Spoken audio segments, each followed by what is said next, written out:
Hei a pōpō, puta mai ai te whakatau a te kaunihera ārohe o ngā motu. Mena ka whakahaerehia e rātou he kōwhiringa pōti i roto i te hapori e pānaki etahi tūru Māori motuhake ki runga i te kaunihera. Kei te tino whakatena tētahi o ngā māngai Māori o te kaunihera i ngā tāngata o ngā motu kia tautoko rātou i tēnei take. Anei ara paira tāwhai. Koinei te whare o ngā mānai kaunihera o ngā motu. Engari, kei hea te reo o te Māori. It's about participation, it's about representation and a contribution. Hei a pōpō kua ranona te whakatau a te kaunihera ārohe, mena ka whakatūhia he pōti mā ngā tāngata o ngā motu. I tēnei wā ke te rangirua nā whakaaro a Heawi Tāmati, mena ka whai waiwai tēnei take.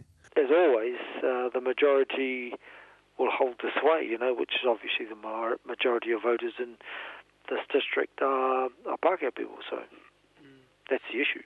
I whakatūhia Heawi Tāmati e te mininga o ngā motu ki tōna tūranga kai kaunihera. Engari ko te āwana ki te kore tēnei kaupapa e whakaitia, ka kore te hapori Māori e rata ki te kaunihera. I think it will be an opportunity missed by the New Plymouth District Council. If it isn't, really they should be asking Māori what they think, whether they think it's a good idea or not. Kei te whakatauritea Heawi i tēnei take ki ngā pakana whenua o Taranaki.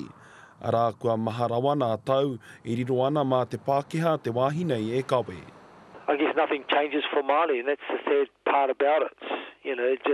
Everything just rolls on as it always has done. Kei te rukuhia te ruku a te kawau, engari ko te mea ke mena ka ea a ke he tūru Māori. Rapara tāwhai te karere.